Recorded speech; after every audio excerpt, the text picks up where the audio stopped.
A história de Eddie Murphy não é simplesmente uma crônica de Hollywood. É um épico relato de sobrevivência, uma sinfonia agridoce, onde as gargalhadas mais estrondosas nascem do mais absoluto e dilacerante dos silêncios. Ele é, sem dúvida, uma das maiores lendas afro-americanas que, emergindo do nada, conquistou o planeta inteiro à base de comédia, demonstrando que a arte, o talento puro, transcende qualquer fronteira de raça, tempo ou idioma. Murphy, o herói imparável de Um Tira da Pesada, Beverly Hills Cop, a alma radiante de O Professor Aloprado, The Nutty Professor, a voz imortal do burro em Shrek, continua sendo, aos 64 anos, um ícone amado e reverenciado. Mas o que acontece quando o homem que levou a felicidade a milhões não consegue apagar a sombra da sua própria tristeza? Vindo das esquecidas ruas de Bushwick, Brooklyn, um bairro onde a pobreza e a adversidade eram o pão de cada dia, Murphy se ergueu com uma vontade inabalável e um talento explosivo. Ele não apenas rompeu as barreiras impostas pela sociedade, mas transformou sua própria dor em poder, redefinindo o rosto do orgulho da comunidade negra na indústria do entretenimento. Seu carisma explodiu como um trovão. Seu gênio reescreveu a história do stand-up e do cinema. Contudo, por trás de 4 décadas de aplausos estrondosos, pulsa uma ferida profundamente marcada. Um pai arrebatado prematuramente, uma mãe atingida pela doença, uma infância consumida em lares de acolhimento e a lacinante solidão de um homem que fazia o mundo rir enquanto lutava para não chorar. É quase um ato de crueldade poética que a risada mais brilhante possa nascer do silêncio mais escuro. Muito antes do rugido de milhões de fãs, existiu um menino que sussurrava piadas no vazio, numa tentativa desesperada de evitar que a escuridão o engolisse. Na primavera de 1961, Edward Regan Murphy veio ao mundo em um estreito apartamento em Bushwick, um ambiente que exigia força antes de oferecer qualquer consolo. Seu pai, Charles Edward Murphy, era um policial de trânsito que fazia um extra como comediante amador, injetando pequenas doses de humor na austera vida familiar. Sua mãe, Lillian, uma operadora telefônica, sustentava o núcleo familiar com sua voz suave e seu trabalho incansável. Eram classe trabalhadora, com recursos limitados, mas entre aquelas paredes havia risadas. Pequenas, frágeis, mas intensamente brilhantes contra o pano de fundo cinzento. Bushwick, nos anos 60, não era a imagem idílica do Brooklyn. Eram calçadas rachadas, noites inquietas e o zumbido constante da sobrevivência. Mesmo assim, o pequeno Ed cresceu imerso num mosaico de histórias, com a música vibrando de janelas abertas e vizinhos que mediam a riqueza pelo humor. O eco das imitações que seu pai fazia para a família preenchia a sala e a risada de Ed era o som de um lar. Mas esse som se fraturou quando ele tinha apenas 3 anos. Seus pais se separaram e o calor do lar se dissolveu no ritmo frio dos dias de visita e das cadeiras vazias. Apesar de sua pouca idade, Ed observava e aprendia. Ele entendeu como as pessoas usavam os sorrisos para esconder a dor, como o silêncio podia comunicar mais que 1000 palavras. Então, na tenra idade de 8 anos, veio a perda que ecoaria pelo resto de sua vida. O homem que havia preenchido seu mundo de risadas se foi de repente, levado em circunstâncias que nenhuma criança deveria enfrentar. A tragédia que frequentemente paira sobre os mais vulneráveis nos bairros carentes atingiu a família Murphy com uma brutalidade inesperada. Ed, o futuro mestre da palavra, mal falou sobre isso. Ele carregou em silêncio, moldando-o em algo que nenhuma terapia de luto poderia ter lhe ensinado. Anos depois confessaria com uma voz abafada, desprovida de seu brilho habitual. Quando meu pai morreu, eu aprendi a fazer as pessoas rirem. Eu tinha que fazer. A partir daquele instante, a risada deixou de ser um simples som, se tornou uma armadura, uma ferramenta de sobrevivência para se defender da iminente tempestade. E a tempestade não tardou a chegar. Pouco depois da morte de seu pai, sua mãe caiu gravemente doente. Lillian, muito fraca para cuidar de Ed e seu irmão Charlie, foi obrigada a tomar uma decisão dilacerante. Por necessidade, as crianças foram colocadas num sistema de acolhimento. Não estavam abandonadas, mas suspensas em um doloroso limbo entre o amor e a perda. Por quase um ano, viveram com estranhos, agarrando-se um ao outro como a única verdade que lhes restava. As noites se tornavam eternas. Ed se sentava perto da janela, observando as luzes da cidade piscarem como almas perdidas, e sussurrava para si mesmo diálogos de desenhos animados. A televisão se tornou sua única companhia, seu brilho uma minúscula estrela de esperança contra a escuridão. Ele começou a imitar cada voz que ouvia, transformando a solidão em um jogo ou, talvez, em um ensaio secreto para o destino que o aguardava. A comédia foi a minha maneira de sobreviver, ele recordaria décadas mais tarde. Foi o jeito que me mantive vivo por dentro. Em 1970, o horizonte clareou timidamente. Lillian se recuperou e se casou novamente com Vernon Lynch, um homem estável que trabalhava em uma fábrica de sorvetes e ofereceu aos meninos uma segunda chance de ter um lar. A família se mudou para Roosevelt, Long Island, trocando as sirenes da cidade pela tranquilidade das ruas suburbanas. A vida continuava humilde, marcada pela fé inabalável de uma mãe e pelas novas regras que vinham com a esperança. Na Roosevelt High School, Ed era o palhaço da turma, eleito o mais popular, o garoto capaz de fazer os professores rirem contra a vontade. Mas por trás de cada piada pairava uma sombra. O pai ausente, a mãe que havia desaparecido na doença, a frágil certeza de que o amor podia se esvair sem aviso prévio. Essa dolorosa verdade, a lição da fragilidade da vida, se tornaria uma bagagem emocional que nem a fama, nem a fortuna, nem mesmo o amor conseguiriam apagar por completo. Em 1976, aos 15 anos de idade, o destino bateu à porta. Eddie Murphy subiu a um palco pela primeira vez em um show de talentos local. A multidão rugiu em resposta, e pela primeira vez, a risada não apenas o protegeu, mas o libertou. Naquele momento, sob as luzes baratas do palco, o garoto de Bushwick não podia saber que aquela noite iluminaria o caminho para o estrelato global, que as piadas nascidas no silêncio dos lares de acolhimento ecoariam pelo mundo inteiro. Ele só sabia que havia encontrado sua voz. Uma voz que transformaria a tragédia pessoal no triunfo universal da comédia. Agora, aos 64 anos, a pergunta persiste. Que dor ainda se recusa a abandonar o homem que uma vez trouxe a felicidade ao mundo inteiro? A resposta reside na dualidade de sua lenda. O triunfo público e a cicatriz privada, um lembrete comovente de que os maiores heróis frequentemente travam suas batalhas mais difíceis a portas fechadas. Antes de encerrar esta crônica, um último pensamento. Não se esqueça de deixar um curtir por este talento extraordinário. Um homem que nos ensinou que, às vezes, a melhor maneira de curar o coração partido é fazê-lo rir. A epopeia de Eddie Murphy não se concluiu em Long Island. Foi lá que ela se forjou. O jovem não estava apenas sobrevivendo, estava transformando sua dor em arte pura. E embora o mundo logo o conhecesse como o homem que o fazia rir, ele jamais esqueceria o menino que se obrigou a fazer a própria escuridão rir. Daquele silêncio traumático, uma faísca começou a se elevar, tênue, trêmula, mas com uma tenacidade impossível de apagar. Lá fora, o vento gelado batia nas janelas finas e a noite pressionava friamente contra as paredes.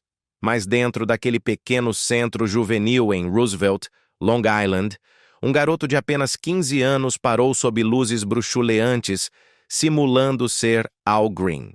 Sua voz falhou, suas mãos tremeram e seus sapatos tinham buracos gastos nas solas.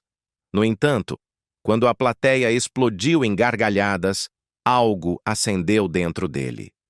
Pela primeira vez, o barulho em sua cabeça era mais forte do que o silêncio de seu passado. era a confirmação de seu destino. Aos 16 anos, essa faísca já era uma obsessão voraz. Ele não tinha carro, nem manager, nem sequer roupas decentes para subir a um palco. Algumas noites, depois de varrer chãos ou lavar pratos por uns escassos dólares, ele pegava o último trem para Manhattan, uma odisseia noturna. Passava por estranhos adormecidos, paredes manchadas de grafite e o borrão das luzes de sódio. Chegava a algum clube esfumaçado, um garoto entre homens calejados, esperando sua vez até as 2 da manhã. Quando terminava seu set, caminhava de volta para casa sob o ar gelado, seu hálito embaçando a noite, o zumbido dos trilhos de trem sob seus pés marcando o ritmo de seu coração indomável. Eu estava tão quebrado que não podia nem me dar ao luxo de rir. Ele brincou uma vez. Uma piada que encapsulava a dura verdade de seus inícios. Mesmo assim, ele ria e fazia os outros rirem. O dinheiro era escasso. As refeições eram frequentemente opcionais. Atuava em troca de bebidas grátis, por sanduíches ou por gorjetas de $10, e depois desabava em um porão ou no sofá de algum amigo quando o trem parava de funcionar. Às vezes, a necessidade o obrigava a dormir em um banco da estação com páginas de roteiro amassadas firmemente agarradas em sua mão. O frio lhe penetrava os ossos através de sua jaqueta fina, mas as luzes do palco, até as queimadas, eram sempre quentes. Quando eu tinha 17 anos, recordaria mais tarde, eu fazia shows a noite toda e dormia na aula na manhã seguinte, mas eu não me importava. Essa era a minha educação. Nesses clubes mal iluminados, Eddie Murphy começou a construir um universo do nada. Ele não inventou a comédia, ele a roubou. Ele pegou piadas emprestadas, moldou vozes e costurou tudo o que havia visto e ouvido. A crueza visceral de Richard Pryor, a fluidez sofisticada de Bill Cosby, o gênio bruto de Redd Foxx, até que essa amálgama se tornou algo inteiramente seu. Ele ainda era um adolescente, mas quando falava no microfone, o fazia com o peso de alguém que já havia vivido 100 vidas. Cada apresentação era uma batalha contra o sono, contra a fome, contra a invisibilidade social. Mas cada risada era a prova inegável de que o garoto de Bushwick ainda podia fazer o mundo sentir algo. A cidade, implacável, não se importava com ele. Ainda não. Ele ligou para clubes que desligavam o telefone na cara dele, para produtores que jamais retornavam as chamadas e para estúdios de televisão que lhe diziam: "Você é muito jovem, muito novo, muito preto." Mas a rejeição, longe de dobrá-lo, o afiou como uma navalha. "Eu não tinha muito", diria mais tarde, "mas eu tinha a risada, e isso era o suficiente." Em 1980, aos 19 anos, essa risada o levou às portas do Saturday Night Live, SNL, um programa em profunda crise, afogando-se no silêncio da baixa audiência. Ele ligou para a NBC tantas vezes que pararam de atendê-lo, até que, finalmente, o destino atendeu o telefone. Deram-lhe um papel menor, uma sombra coadjuvante, um figurante de cor no fundo. As semanas se passaram em uma invisibilidade quase total, até que uma noite, em plena transmissão ao vivo, ocorreu o desastre. O programa ficou sem tempo. O produtor, desesperado, olhou em volta e soltou a ordem que mudaria a história da televisão. "Ed, vá lá e faça alguma coisa." Por um instante sem fôlego, o estúdio caiu em um silêncio aterrorizante. Então, Eddie Murphy avançou, deu um passo à frente e o silêncio se quebrou para sempre. 5 minutos. Uma única chance. Ele desencadeou todo o seu arsenal. As vozes, os gestos, o ritmo frenético, a raiva contida, a luz de cada noite escura que havia sobrevivido. Quando a audiência explodiu, não foi apenas um aplauso, foi uma ressurreição. Naquela noite, um garoto que uma vez viajava em trens vazios através da escuridão gelada, se tornou o batimento cardíaco do humor dos Estados Unidos. Dos lares de acolhimento aos trens noturnos, dos clubes clandestinos à televisão em horário nobre, Eddie Murphy havia feito o impensável. Na viagem de volta, ele capturou seu reflexo na janela do trem. Exausto, sem dinheiro, mas indomável, e sorriu. A mesma risada que uma vez o havia salvado, agora estava salvando uma nação. O menino que não tinha nada havia se tornado o homem que fazia o mundo lembrar como rir. A fama não chegou como uma luz gradual, mas atingiu como um raio, cega, linda, abrasadora. Um dia, Ed Murphy era um comediante faminto de 19 anos, salvando o SNL do colapso. No dia seguinte, ele era o coração da comédia na América. O garoto que uma vez sussurrou piadas para sobreviver agora estava de pé sob milhares de holofotes, embora, ironicamente, nenhum deles pudesse iluminar por completo a complexidade de sua alma. Em 1982, com apenas 21 anos, ele explodiu na tela grande com 48 horas, 48 Hours, uma estreia tão impactante que despertou Hollywood de sua letargia. Depois veio Trocando as Bolas, Trading Places, ao lado de Dan Aykroyd, onde seu brilho transformou a sátira de classes em pura eletricidade cultural. Em 1984, um tira da pesada, Beverly Hills Cop, havia superado os 316 milhões de dólares nas bilheterias, tornando-se o filme de maior bilheteria do ano. O jovem de Bushwick havia se transformado no primeiro ator negro a dominar a bilheteria global, o rei da comédia, em uma cidade que alguma vez havia dito a pessoas como ele que deveriam permanecer invisíveis. Costumavam dizer que não havia espaço para nós, ele recordaria depois. Mas eu não esperei que houvesse espaço. Eu fiz o meu. O mundo riu, aplaudiu, celebrou. Os estúdios o chamavam sem parar, oferecendo-lhe cheques em branco. A vida que ele havia conhecido, uma vida de luta diária e de trens frios, havia terminado. Havia chegado o reinado de Axel Foley, mas a velocidade de sua ascensão era tão vertiginosa que mal lhe permitia parar para curar a ferida do menino que ainda carregava dentro de si.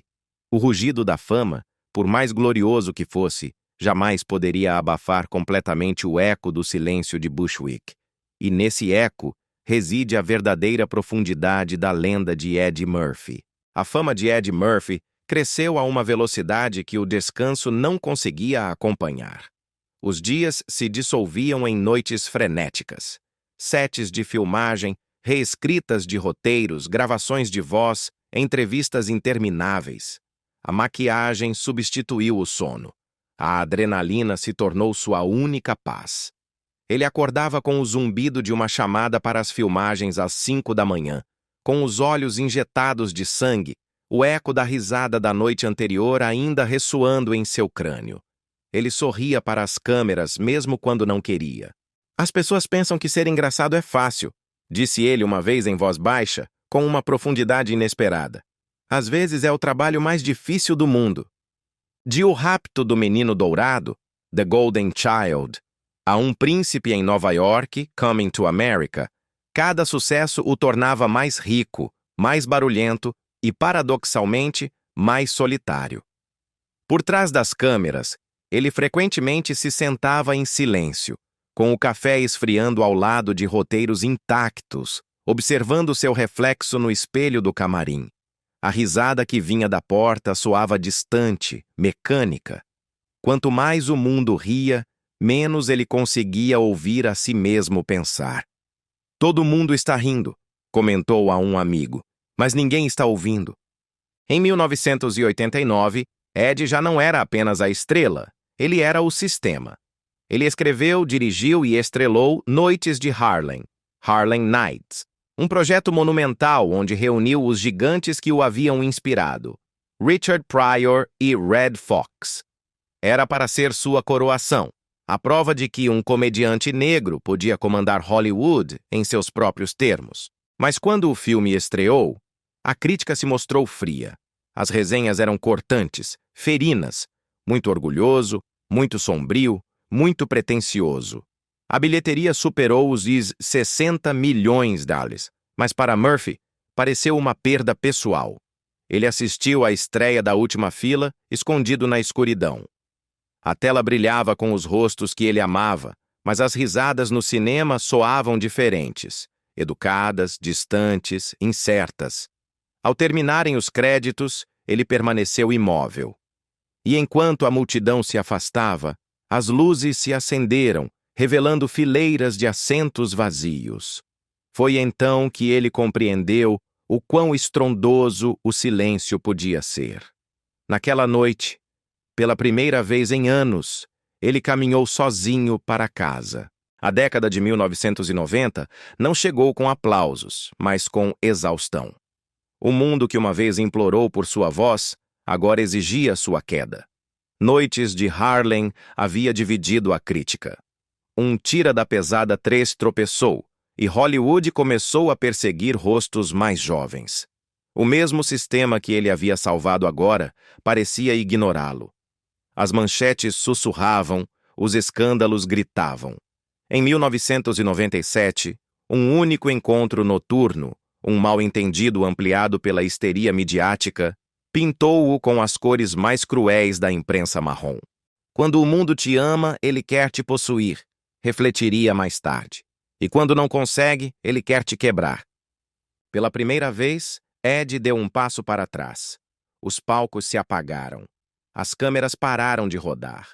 Ele ficou em casa, um pai, um ouvinte, um homem que tentava voltar a respirar. O eco da fama desvaneceu-se, substituído pelas vozes de seus filhos. Nesses anos de calma, ele redescobriu o verdadeiro significado da risada.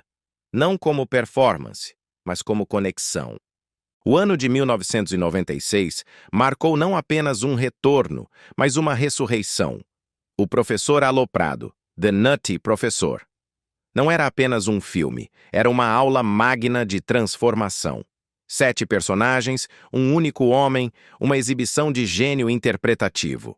O público riu até chorar, e nessa risada Ed começou a sarar. Aquele era eu, diria. Eu inteiro. 2 anos depois, Dr. Dolittle o consolidou como o pai favorito do mundo. Mulan deu-lhe um novo legado através da sagacidade ardente do dragão Mushu. Depois veio Shrek, e com ele o burro, a versão mais barulhenta, brilhante e pura do espírito de Ed, jamais capturada em película. Ele não apenas fez uma nova geração rir, uniu várias.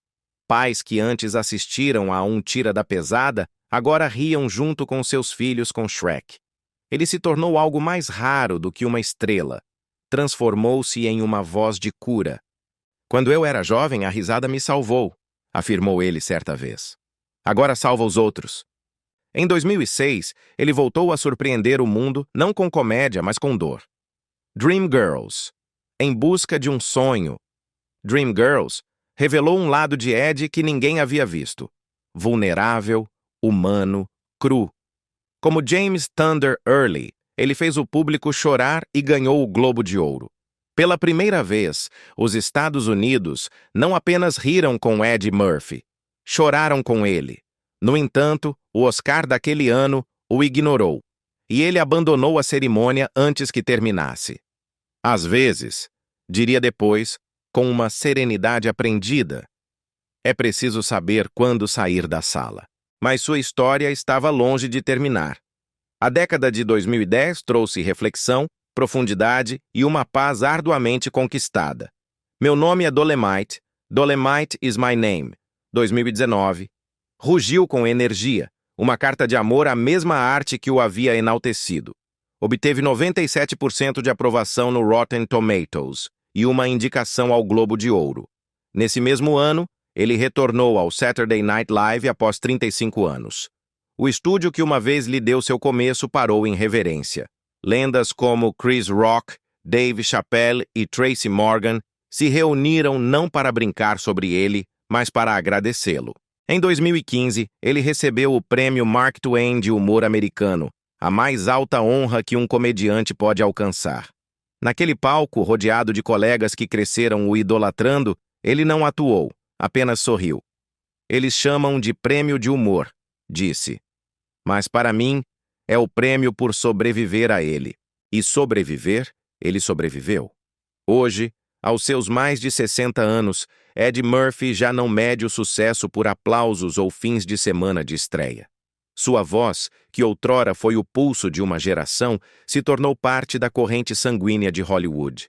De 48 horas, a Dreamgirls, Em Busca de um Sonho, de Shrek. A Meu Nome é Dolemite. Sua carreira abrange mais de 4 décadas de evolução, inovação e impacto. Ed Murphy é a prova viva de que a risada, nascida na escuridão, tem o poder de não apenas salvar uma vida, mas de curar um mundo. A risada que Ed Murphy outrora usou como armadura se transformou em sua assinatura, moldando não apenas a comédia, mas a própria forma como os Estados Unidos riem, escutam e se veem. Os críticos o chamam de pioneiro. Os comediantes o consideram um modelo a seguir. De Chris Rock a Dave Chappelle, de Kevin Hart a Trevor Noah, cada comediante moderno carrega vestígios de seu ritmo, sua audácia e sua recusa em pedir desculpas por sua genialidade. Murphy mudou não apenas o que era engraçado, mas quem era permitido ser engraçado. E embora os holofotes ainda o busquem, Ed Murphy já não os persegue. Ele cria sob seus próprios termos, escolhendo projetos que falam ao seu espírito, não ao seu talão de cheques. Os prêmios, os recordes, a risada, nunca foram o objetivo final. A meta era a verdade. Se você consegue fazer alguém rir, disse ele uma vez, você o fez esquecer sua dor, mesmo que por 1 minuto. Esse é o melhor tipo de mágica. Do Saturday Night Live à tela grande, do caos da fama à calma da maestria, Ed Murphy continua sendo o que sempre foi, uma força da natureza. O garoto que uma vez transformou a dor em piadas se tornou o homem que transformou a risada em um legado eterno. E na história de Hollywood, seu eco jamais se desvanecerá. A fama pode preencher cada cômodo, mas não pode aquecer um coração vazio. No final da década de 1980, Ed Murphy se encontrava em um auge que poucos podiam sequer imaginar. O garoto que uma vez pegava trens noturnos para Manhattan para sets de comédia de 5 minutos havia se tornado o rosto da era de ouro de Hollywood. Apenas seu nome bastava para acender a risada de Times Square a Tóquio. Um tira da pesada havia pulverizado recordes. Um príncipe em Nova York o havia coroado como um rei cultural. Ele tinha 28 anos, poderoso, imensamente rico, imparável. E, no entanto, quando as câmeras paravam de rodar, o silêncio em sua vasta mansão tornava-se quase insuportável. Ele havia passado uma década fazendo o mundo rir, mas nunca havia aprendido a ficar em quietude com alguém que não estivesse rindo. O Ed Murphy estrela havia eclipsado o Ed Murphy homem. Então, apareceu Paulette McNeely, uma mulher afastada do brilho de Hollywood. Não era atriz nem modelo. Era simplesmente uma alma calorosa e com os pés no chão que o via não como uma estrela, mas como um homem que tentava respirar. Pela primeira vez em anos, ele não precisava atuar. Sua conexão era tranquila, sem polimentos, um verdadeiro refúgio do rugido constante da fama. Eles compartilhavam refeições delivery sentados no chão da cozinha, riam com pipocas queimadas e assistiam a velhas comédias até o amanhecer. Ela escutava quando ele falava de sua mãe, das noites em que ele e seu irmão Charlie assistiam a reprises de televisão no lar de acolhimento, de como às vezes, mesmo rodeado de pessoas, ele ainda se sentia como aquele garoto solitário de Bushwick. Com Paulette, a risada não era uma atuação, mas paz. Em 1989, eles deram as boas-vindas a um filho, Eric. Ed estava filmando sem parar, viajando, vivendo em um movimento perpétuo. Mas quando segurou seu recém-nascido, o barulho da fama se dissolveu. Foi a primeira vez, ele diria mais tarde, que sentiu algo maior do que o sucesso. No entanto, a paternidade, como o amor, não vinha com um roteiro. Entre voos transcontinentais, sets de cinema e o flash interminável das câmeras, ele aprendia a amar em momentos roubados da exaustão. Paulette, paciente e terna, Tentava evitar que o mundo dele desmoronasse. Mas o holofote da fama tem uma maneira brutal de clarear e desbotar tudo o que fica fora de seu feixe. Depois veio Tamara Hood, outra mulher inalterada pelas ilusões de Hollywood. Sólida, tranquila, discretamente radiante. Ele a conheceu quando sua vida girava rápido demais para encontrar quietude. O vínculo deles era simples, quase acidental, nascido entre longas noites de trabalho e silêncios ainda mais longos. Eles compartilhavam jantares sem câmeras, passeios sem seguranças. Ela o fazia rir sem pedir pelo ícone, apenas pelo homem. Por um tempo, ele pensou ter encontrado o equilíbrio novamente. Mas o mundo jamais deixou de clamar por Eddie Murphy, e o homem que estava por baixo deslizava cada vez mais para longe. Em 1990, veio seu segundo filho, Christian. Ed adorava seus dois filhos, embora frequentemente visse seus primeiros momentos através de janelas de avião embaçadas e lembranças de meio acordado. Ele voava de um set para outro, às vezes ainda com a maquiagem da véspera, agarrando-se a polaroides de sorrisos de bebê que não tinha visto pessoalmente. Os repórteres perguntavam-lhe sobre dinheiro, números de bilheteria, sucesso, mas nunca sobre a dor de perder momentos cruciais. As pessoas pensam que o sucesso te conserta, disse ele uma vez a um amigo. Não conserta, apenas esconde o que está quebrado. E às vezes, tarde da noite, quando a cidade dormia, ele dirigia sozinho por Los Angeles, com os vidros abaixados, sem comitiva, sem luzes, apenas o zumbido dos pneus e seus próprios pensamentos. Ele se lembrava da mãozinha de Eric agarrando seu dedo, ou da risada de Tamara ecoando por um corredor, suave como uma canção. Por um instante, a estrada se confundia, e ele se perguntava se o aplauso que fazia os teatros tremerem poderia alguma vez preencher o silêncio de seu próprio lar. Não houve escândalos explosivos, apenas distância.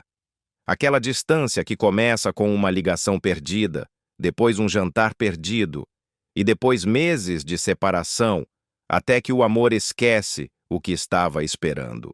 Quando Noites de Harlem estreou em 1989, na mesma semana em que Eric dava seus primeiros passos, Ed estava no palco sorrindo para as câmeras. O público rugiu, mas esse aplauso nunca chegou em casa. Amigos próximos disseram mais tarde que Paulette nunca falou mal dele. Apenas comentou que ele era gentil, mas que havia se perdido em um mundo barulhento demais para o amor. Tamara também guardou silêncio. O rei da comédia havia conquistado o mundo, apenas para descobrir que a maior vitória é paga com a solidão mais profunda. Paulette e Tamara desapareceram.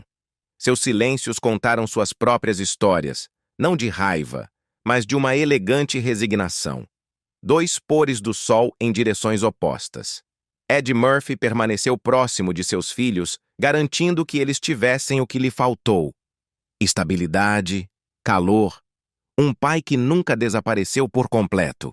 Mas mesmo rodeado de sucesso, ele carregava essa tristeza silenciosa, a lembrança do que poderia ter sido se a fama não lhe tivesse exigido cada parte de si. Anos mais tarde, ele olharia para trás e sorriria, não por arrependimento, mas por compreensão. Eu era jovem, disse suavemente. Eu era famoso, não adulto.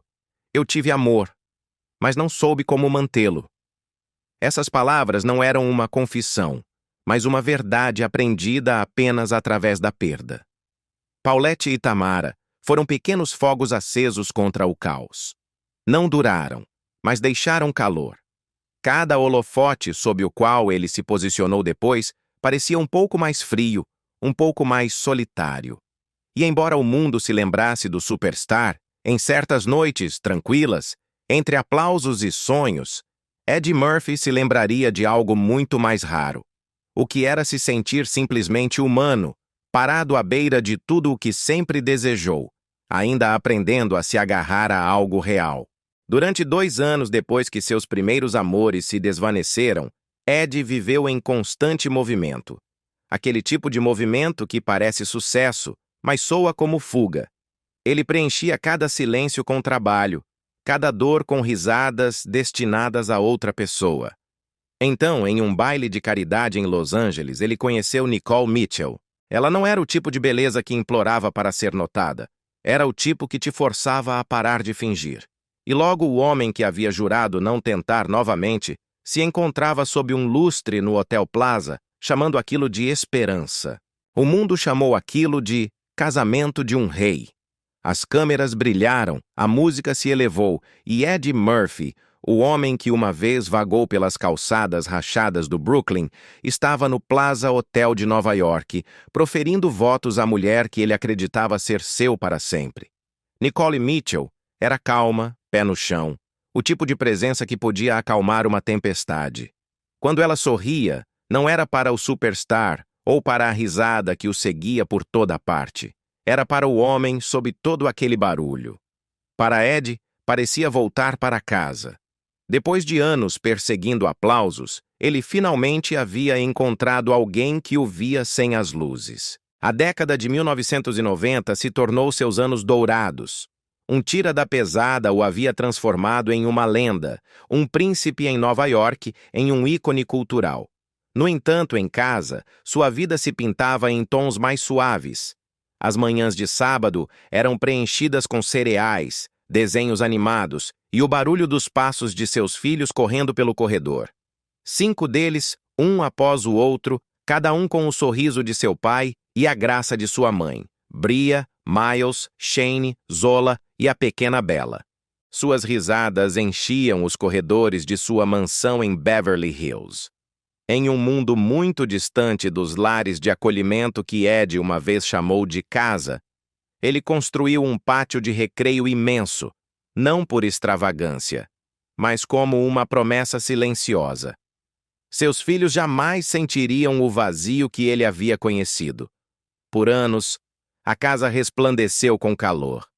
Ed voava de um set de filmagem e deslizava silenciosamente na cozinha, ainda cheirando a maquiagem e luzes de palco, para encontrar Nicole esperando por ele com um sorriso sonolento e o suave murmúrio do jazz ao fundo. Havia bolos de aniversário, viagens em família, piadas internas que só eles entendiam. Os tabloides os chamavam de a família perfeita de Hollywood. E pela primeira vez, as manchetes não estavam erradas, ou pelo menos, ainda não. Então chegaram os anos 2000. O holofote que outrora foi sua coroa começou a queimar. Shrek, Dr. Dolittle, o professor aloprado, um sucesso de bilheteria após o outro. O mundo não se cansava dele e a indústria não parava de pedir mais. Filme após filme, voo após voo, tapete vermelho após tapete vermelho. Quanto mais ele dava ao mundo, menos sobrava dele em casa. Nicole, sempre paciente, tentou ancorar o centro que estava à deriva. Ela manteve o lar unido, as buscas na escola, os recitais de piano, as febres noturnas, enquanto ele carregava o peso de uma carreira bilionária. Mas a fama é uma companheira ciumenta. Exige atenção, obediência, sacrifício. As noites se tornaram mais longas, as ligações ficaram sem resposta. A mesma risada que havia construído seu mundo agora ecoava à distância através de telas de televisão, entregas de prêmios, coletivas de imprensa. "Você está em todo lugar", ela lhe disse uma vez em voz baixa. "Menos aqui." Ele queria explicar que estava trabalhando por eles, pelo futuro deles. Mas as palavras pareciam vazias contra o silêncio que se interpunha entre os dois. Em 2003, as rachaduras haviam se tornado abismos. Ele voltava das filmagens para encontrar Nicole já dormindo, o abajur ainda aceso. Às vezes ficava parado no limiar, apenas a observando respirar, querendo dizer algo, qualquer coisa, mas sem saber por onde começar. "Nós costumávamos rir das mesmas coisas", ela disse mais tarde em uma entrevista. "E um dia simplesmente parou. Não foi a raiva que os despedaçou. Foi a distância. A lenta asfixia de duas boas pessoas presas em mundos diferentes e a dolorosa compreensão de que não se pode construir uma casa com o cimento dos aplausos." Quando a separação final entre Eddie Murphy e Nicole Mitchell chegou em 2006, não houve gritos, nem explosões de tabloides, apenas o sussurro do papel e uma assinatura. 13 anos de vida foram dobrados ordenadamente em silêncio. Os relatórios indicaram que ela recebeu 15 milhões de reais no acordo, mas o dinheiro não pode dividir as memórias. A casa permaneceu em seu nome, mas os filhos ficaram no coração de ambos. Eles concordaram em criá-los juntos, dois pais em lares diferentes, ainda orbitando o mesmo amor central. Nós não paramos de nos amar. Ed refletiria mais tarde com a calma da distância. Nós simplesmente paramos de ir no mesmo ritmo. Nos anos que se seguiram, ambos encontraram seu equilíbrio. Nicole reconstruiu sua carreira como modelo. Ed mergulhou ainda mais profundamente na paternidade. No entanto, às vezes, quando falava daquela época, havia uma pausa, uma sombra fugaz. Ela era meu espelho, ele disse uma vez, e eu não sabia como olhar. Ele nunca falou mal dela, nem uma única vez. Os tabloides seguiram para outro assunto, mas ele não. Por trás da fama, por trás da risada, restava uma gratidão silenciosa que nunca o abandonou. Em raras entrevistas, em momentos de honestidade, ele falava das pequenas coisas. O cheiro da comida de Nicole, a maneira como Bria desenhava a família, o som da risada de Nicole flutuando da sala. É disso que sinto falta, ele disse. O som de nós antes que o mundo ficasse mais barulhento. O casamento deles não terminou em amargura. Simplesmente se rompeu sob o peso da própria beleza. Duas pessoas que tinham tudo, menos tempo. Dois corações que desejavam a mesma paz, mas em horários diferentes. A história deles não foi um fracasso. Foi uma história de amor que viveu uma vida completa, da promessa à paz. E por isso, quando ele olha para trás agora, dos corredores tranquilos de sua casa, rodeado de retratos de família e o suave eco da risada de seus filhos, ele não vê uma perda. Ele vê amor, só que em outra forma. Porque às vezes o amor mais duradouro não é o que dura para sempre. É o que te ensina o que o para sempre realmente significa. É estranho como as tempestades podem parecer luz solar no início. Quando Eddie Murphy conheceu Mel B, no verão de 2006, ele era um homem parado à beira do silêncio.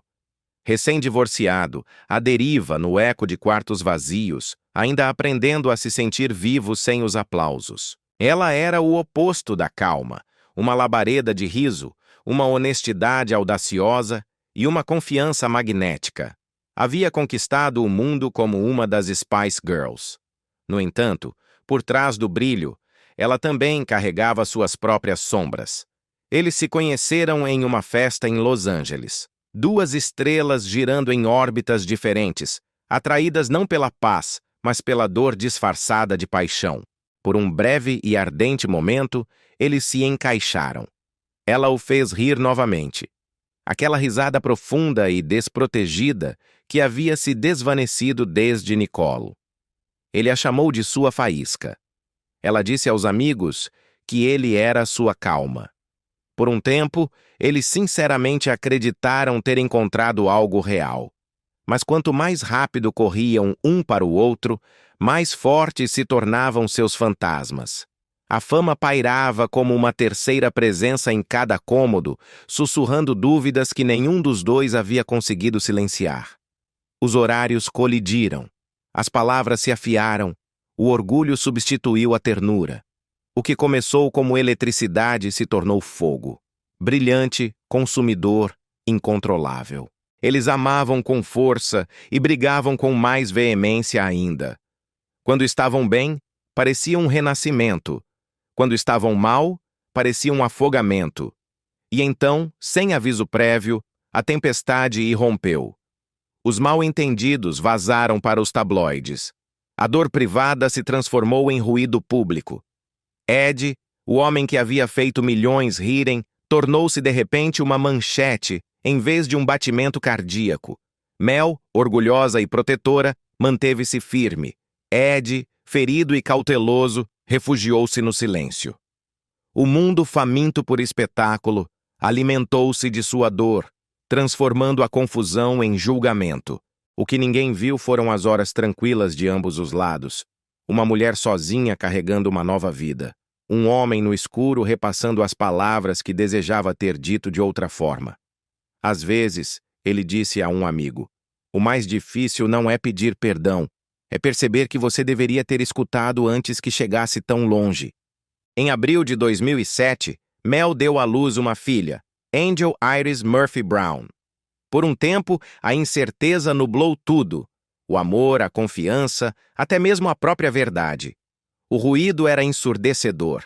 Então, gradualmente, desvaneceu-se. A clareza veio não através de manchetes ou documentos legais, mas através dos olhos de uma menina que refletiam os seus. Quando Ed finalmente segurou sua filha, minúscula, piscando, incrivelmente pura, algo dentro dele mudou. Não foi a absolvição, foi a compreensão. Ele viu nela a faísca que uma vez havia visto em si mesmo, inocente, brilhante, intacta. Você passa a vida fugindo da dor, ele diria anos depois, com a voz carregada de experiência. E um dia você descobre que ela te transformou em pai. A partir daquele momento, ele escolheu a responsabilidade em vez da retórica. Sem câmeras, sem declarações, apenas presença. Ele se aproximou de Mel discretamente, reconstruindo a confiança gesto a gesto. Aniversários lembrados, ligações retornadas, apoio oferecido sem alarde. Com os anos, o que havia começado no caos se suavizou em cortesia, até mesmo em calor. Quando lhe perguntaram sobre ele mais tarde, Mel simplesmente disse: Angel conhece o pai dela, isso é o que importa. A história deles nunca foi um conto de fadas. Foi uma tempestade que deixou sabedoria em seu rastro. Para Ed, tornou-se a lição que nenhuma fama podia ensinar, que o amor não se trata de controle, imagem ou vitória, mas da humildade de reconhecer o próprio sangue e a obrigação inabalável de estar presente. O amor, para Ed Murphy, havia deixado de ser uma busca desesperada para se tornar uma lição brutal. Trata-se de aparecer quando o barulho cessou, quando ninguém está olhando. Ele chegou a compreender. As pessoas que cruzam nosso caminho nem sempre estão destinadas a ficar. Às vezes, elas estão destinadas a nos quebrar, para que algo mais autêntico possa tomar forma. Mel B não foi seu para sempre. Ela foi seu espelho, refletindo as partes dele que podiam ferir e as partes que podiam curar. Hoje, Angel Iris carrega consigo a risada de ambos, o fogo de sua mãe, a alma de seu pai. Ela é a prova palpável de que dos destroços de um mal-entendido pode surgir algo radiante e íntegro. E para Ed, cada vez que a olha, lembra-se de uma verdade essencial. As tempestades mais ferozes não vêm para te destruir. Elas vêm para revelar quem você pode se tornar quando o trovão finalmente se desvanece. Depois de cada tempestade chega um tipo de quietude. Não é exatamente paz, mas um esgotamento que se parece muito com ela. Para Ed Murphy, essa quietude pousou em 2007. O estrondo do escândalo havia se apagado, as risadas haviam silenciado e o mundo havia passado a buscar novos rostos. Mas ele ainda estava nos escombros, exausto do caos, sedento por calma. Então ele conheceu Tracey Edmonds. Elegante, inteligente, radiante de uma maneira que não era barulhenta, mas duradoura. Ela entendia o ritmo da fama sem ser consumida por ele. Havia construído seu próprio mundo, uma produtora de sucesso, uma mãe, uma mulher que carregava força e doçura em seu sorriso. E pela primeira vez em muito tempo, Ed conheceu alguém que não precisava que ele fosse engraçado para vê-lo. Eles se conheceram através de amigos, duas almas carregando o peso de rupturas anteriores. Ed, ainda se curando do barulho de seu passado. Tracey, recém-divorciada do músico Babyface, tentando se lembrar de como era o amor quando não era complicado. A conexão deles foi gentil, onde a anterior havia sido feroz. Os jantares se transformaram em conversas noturnas. A risada substituiu o silêncio. Ela me faz sentir humano de novo, disse ele a um amigo. Para Tracy era o mesmo. O conforto de ser entendida sem necessidade de explicação. O caso deles não foi um amor de fogos de artifício, foi o calor lento do amanhecer depois de muitas noites sem dormir. No final do ano, Ed quis recomeçar. Não apenas na vida, mas no amor. No dia de Ano Novo de 2008, o mundo acordou com fotos de uma praia em Bora Bora. Areia branca, ondas suaves e duas pessoas descalças sob a luz, trocando votos em uma cerimônia privada. O ar vibrava com novos começos. Ed vestia branco. Tracy resplandecia ao seu lado. Por alguns dias, pareceu uma história reescrita. O garoto de Bushwick, a mulher que conhecera o desamor, parados no paraíso, prometendo paz um ao outro.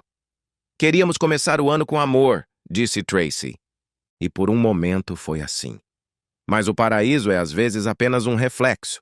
Bonito até você perceber que não é o lar. Ao retornar a Los Angeles, a realidade pareceu mais pesada que a luz do sol. A cerimônia em Bora Bora, embora cheia de intenção, não era legalmente vinculativa nos Estados Unidos. E talvez, no fundo, ambos soubessem que não era apenas a papelada que faltava.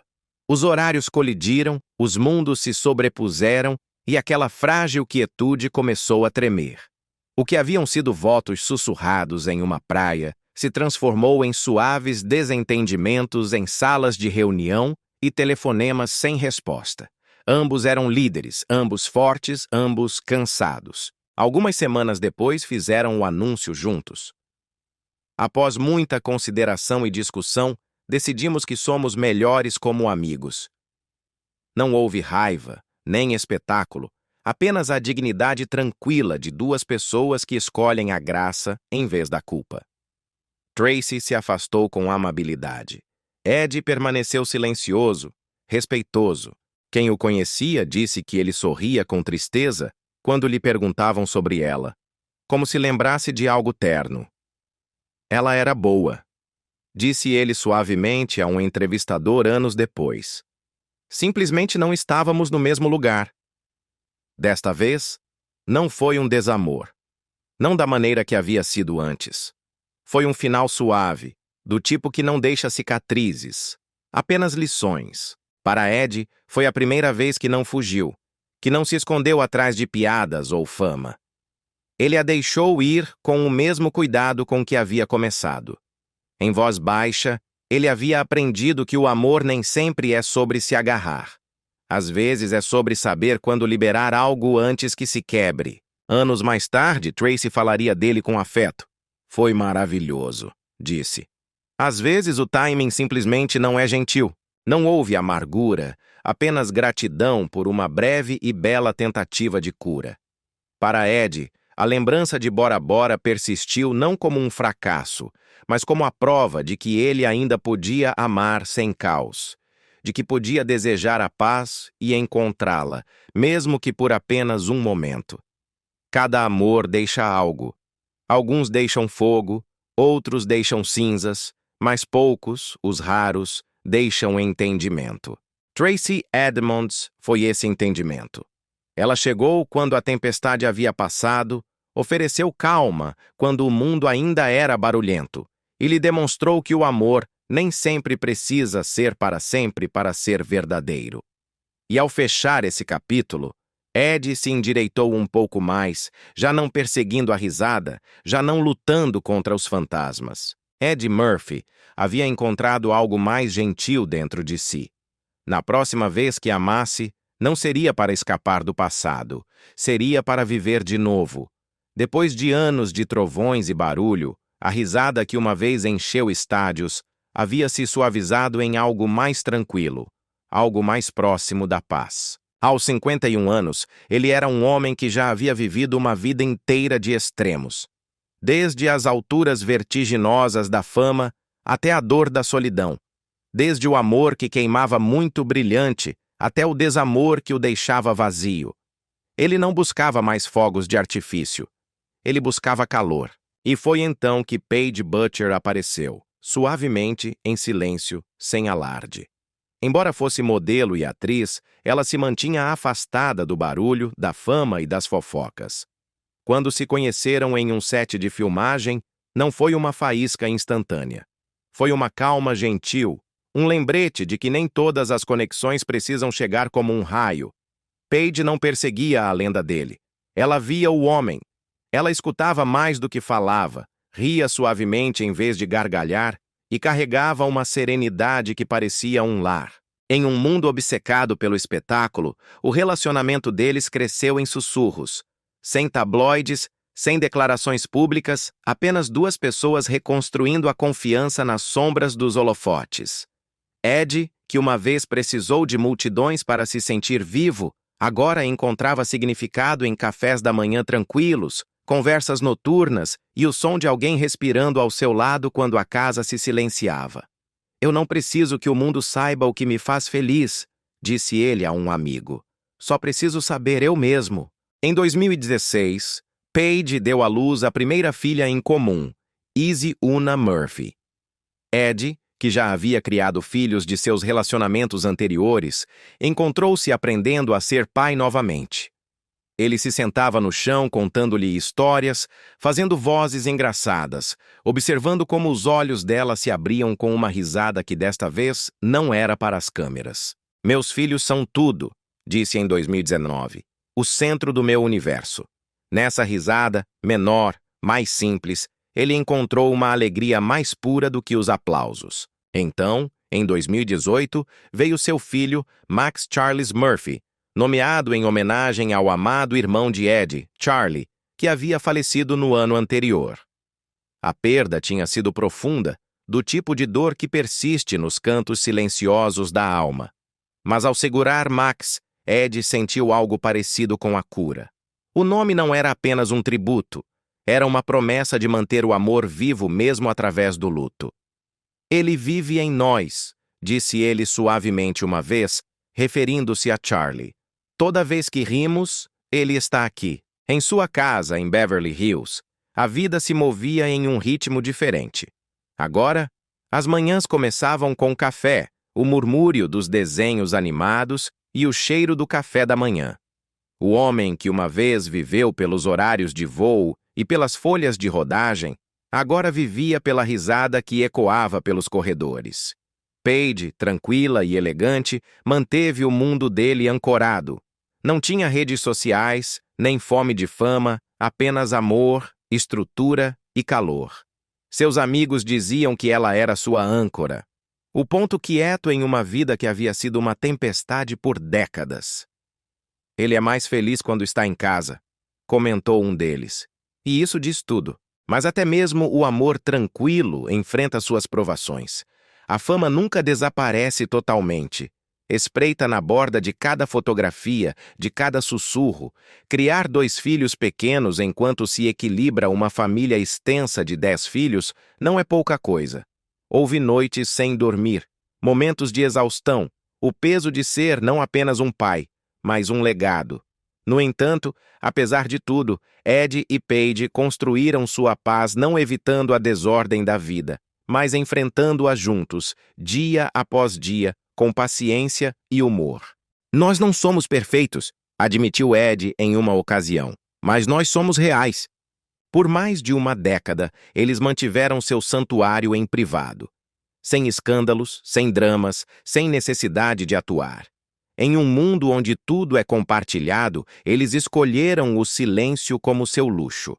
E talvez essa seja a marca mais verdadeira de um homem que finalmente fechou o ciclo, encontrando significado não no que é visto, mas no que é sentido. À tarde, quando o sol se põe sobre Beverly Hills, Ed às vezes toca piano enquanto Paige lê por perto e as crianças dançam pela sala. A casa se enche não de aplausos, mas de vida, sem filtros, comum, linda. O garoto que uma vez transformou a dor em comédia aprendeu a lição mais difícil de todas.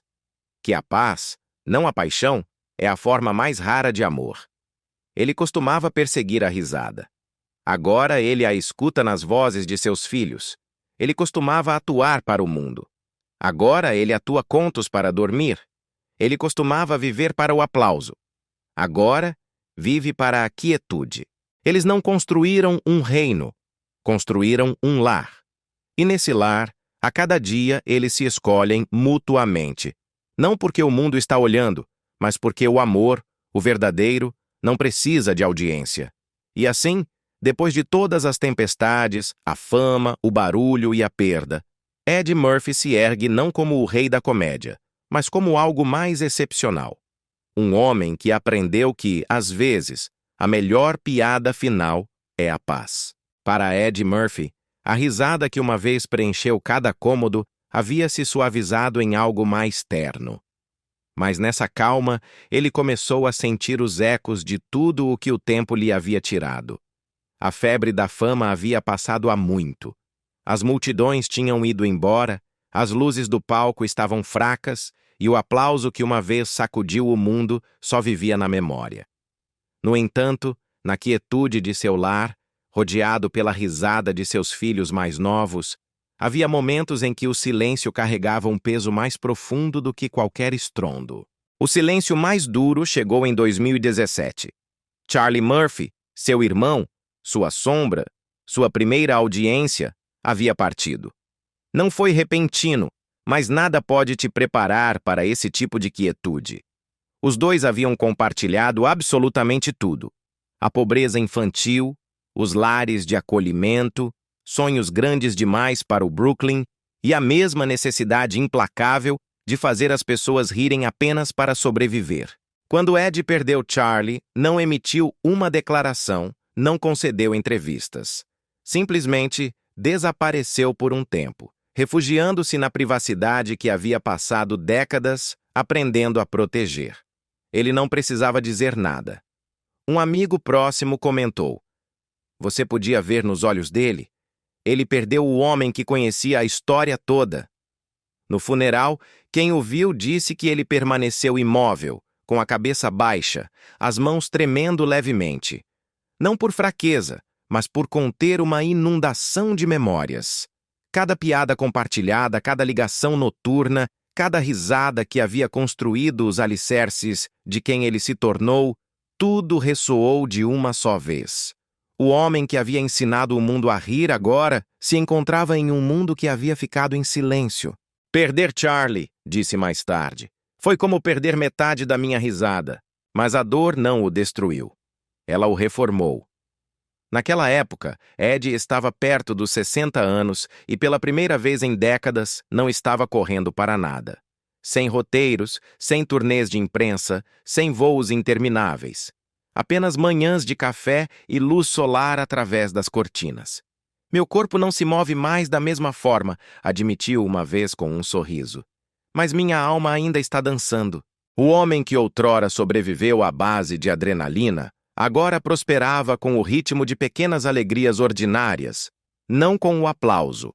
Começou a se preocupar mais com sua saúde, comendo de forma simples, caminhando por seu jardim, mantendo uma rotina tranquila. Ele não temia envelhecer, estava grato por isso.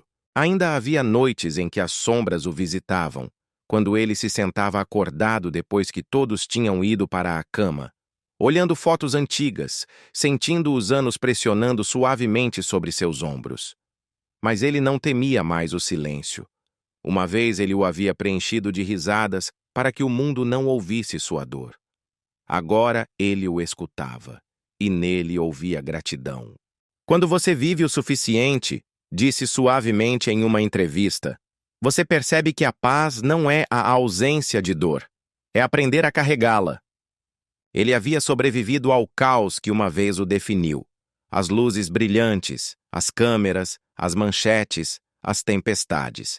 Havia aprendido a deixá-los passar sem perseguir o trovão. Seu reflexo também havia mudado. O rosto que uma vez sorriu nos cartazes agora carregava o peso suave dos anos.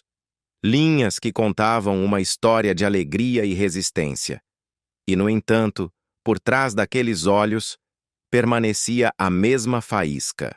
A faísca do garoto de Bushwick que uma vez fez a escuridão rir. Agora, aos 64 anos, a risada de Ed é mais suave, mas mais genuína. Enche sua casa como a luz do sol, constante, sem forçar, quente. As crianças correm pelos corredores. A voz de Paige cantarola suavemente em outra sala. E em algum lugar, no piano de canto, poucas notas tranquilas flutuam no ar. Ele não precisa mais ser o homem mais engraçado do mundo. Ele só precisa ser o pai, o coração, a calma. E nesses pequenos momentos não filmados, Eddie Murphy, a lenda, o ícone, o rei da risada, encontrou algo mais raro do que a fama: a paz. Não a que vem do aplauso, mas a que chega quando o barulho interior finalmente descansa.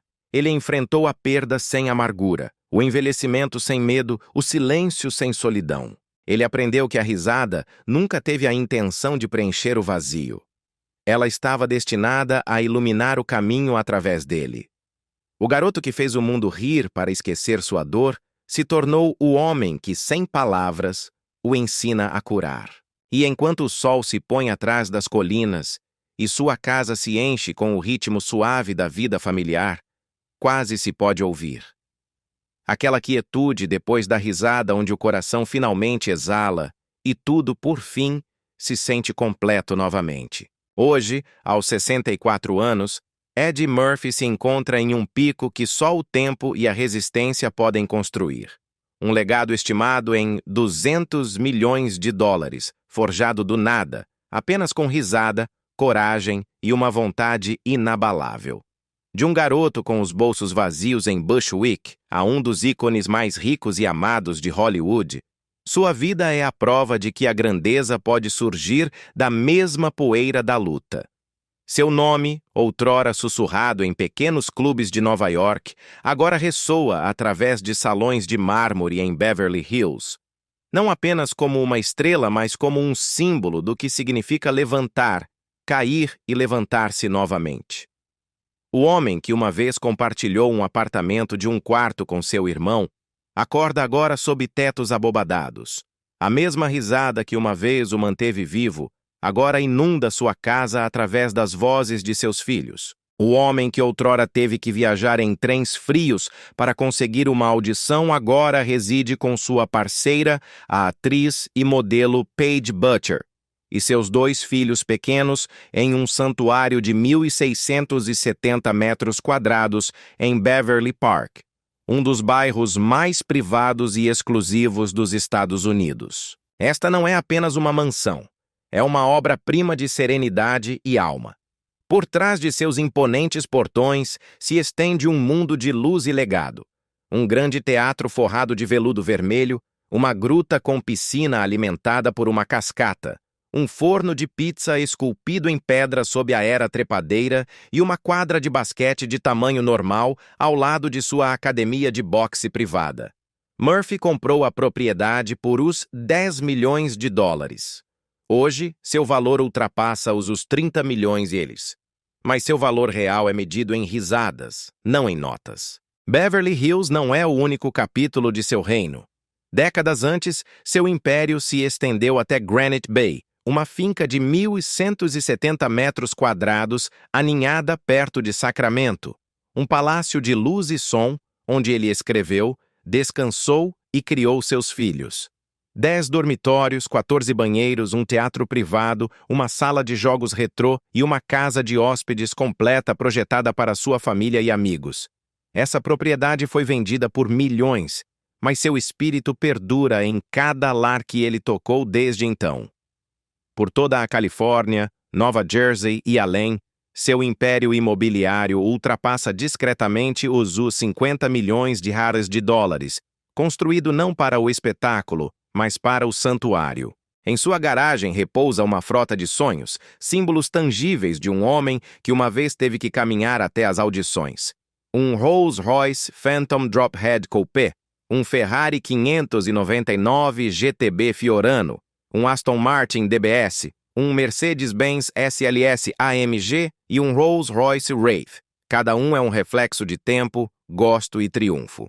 E quando o estrondo da cidade se torna muito alto, ele escapa do próprio céu a bordo de seu jatinho particular Gulfstream GV, avaliado em os $30 milhões, ou navega tranquilamente ao longo da costa da Califórnia em um iate de luxo de 36 metros.